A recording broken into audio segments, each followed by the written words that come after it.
देश दुनिया की तमाम बड़ी खबरों को देखने के लिए हमारे चैनल को सब्सक्राइब करें और बेल आइकन को दबाएं ताकि सबसे बड़ी खबर सबसे पहले आप तक पहुंच सके। आइए आपको दिखाते हैं इस वक्त की सबसे बड़ी खबर।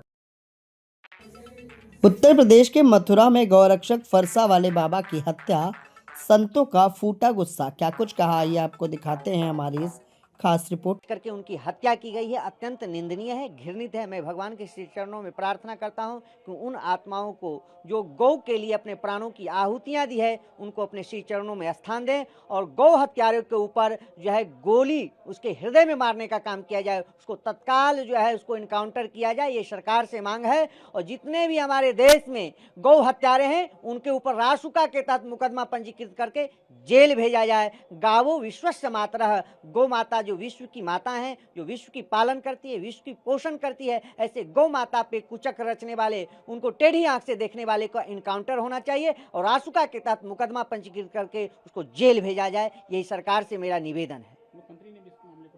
पूज्य योगी आदित्यनाथ जी सदैव सनातन संस्कृति के लिए, गौ माता के लिए काम कर रहे हैं और गौ माता के ऊपर जो भी अगर कुछ दृष्टि करेगा उसको आंख निकालने का काम पूज्य योगी आदित्यनाथ जी करेंगे। मुझे पूज्य योगी आदित्यनाथ जी पे विश्वास है कि इन हत्यारों पे जो है कठोरतम कानून की कार्रवाई करते हुए उसको दंडात्मक कार्रवाई करेंगे पूज्य योगी आदित्यनाथ जी। बहुत ही निंदनीय घटना है ये, और इस प्रकार की घटना को कृत वो भी मथुरा जैसे भूमि पर नहीं होना चाहिए। मैं शासन से, प्रशासन से मांग करूंगा कि और इसे कड़ाई से लें। यद्यपि मुख्यमंत्री जी ने इससे संज्ञान लिया हुआ है स्वयं, लेकिन पुलिस प्रशासन की भूमिका भी संदिग्ध है। उत्तर प्रदेश जैसे राज्य जहां पर अयोध्या, काशी, मथुरा, प्रयागराज मतलब तीर्थों की ही भूमि है, उन तीर्थों के भूमि में गौ तस्करों की साहस कैसे पड़ी जो इसकी सीमा में चले आए। इसलिए पुलिस को कठोर से कठोर कार्रवाई और आगे से वैधानिक रूप से ऐसी चेतावनी होनी चाहिए सरकार की तरफ से, ताकि किसी भी अपराधी गौ तस्करों की साहस न पड़े। उत्तर प्रदेश के भूमि में इस प्रकार से निर्द्वंद भाव से विचरण करना ये ठीक नहीं है, इसलिए इस पर कठोर से कठोर कार्रवाई होनी चाहिए। हाँ, मैंने बोला संज्ञान में लिया है, लेकिन आगे से कोई घटना न घटे इसके लिए और कठोर कार्रवाई करनी चाहिए और कठोर निगरानी करनी चाहिए और कठोर विधान बनाना चाहिए और व्यवस्था बनानी चाहिए।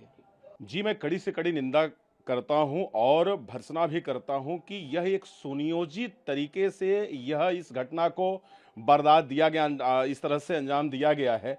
और यह कहीं ना कहीं इसमें ऐसे षड्यंत्रकारियों का इसमें मिलना है, इसमें उनका समायोजन हुआ है और ये पहले से सोच करके ये तय था कि फरसा वाले बाबा को हमें मारना है। नहीं तो इतना, ये 4 बजे की घटना है, मैं भी न्यूज़ को मैं देख रहा था, सुन रहा था, और वर्तमान समय में स्थिति यह है कि वहाँ स्थिति बड़ी भयावह हो चुकी है। तो मैं प्रदेश के मुख्यमंत्री जी से मैं निवेदन करूंगा कि उनके ऊपर जो भी ऐसी चीजें कठोरतम कार्यवाही जो होनी चाहिए उनके साथ ऐसा व्यवहार होना चाहिए और आइंदा अब ऐसा किसी के साथ न हो। और कहते हैं कि वैदिक सनातन धर्म में गाओ विश्वस्य मातरः, गौ हमारी माँ है, और इस पर अनेक संतों ने इस महाअभियान को लेकर के चला है। तो मैं निवेदन करता हूं कि सभी सनातनियों को अब एकजुट रहने की आवश्यकता है। अब बहुत हो गया, अब बर्दाश्त से अब वो चीजें अब बाहर हो चुकी हैं।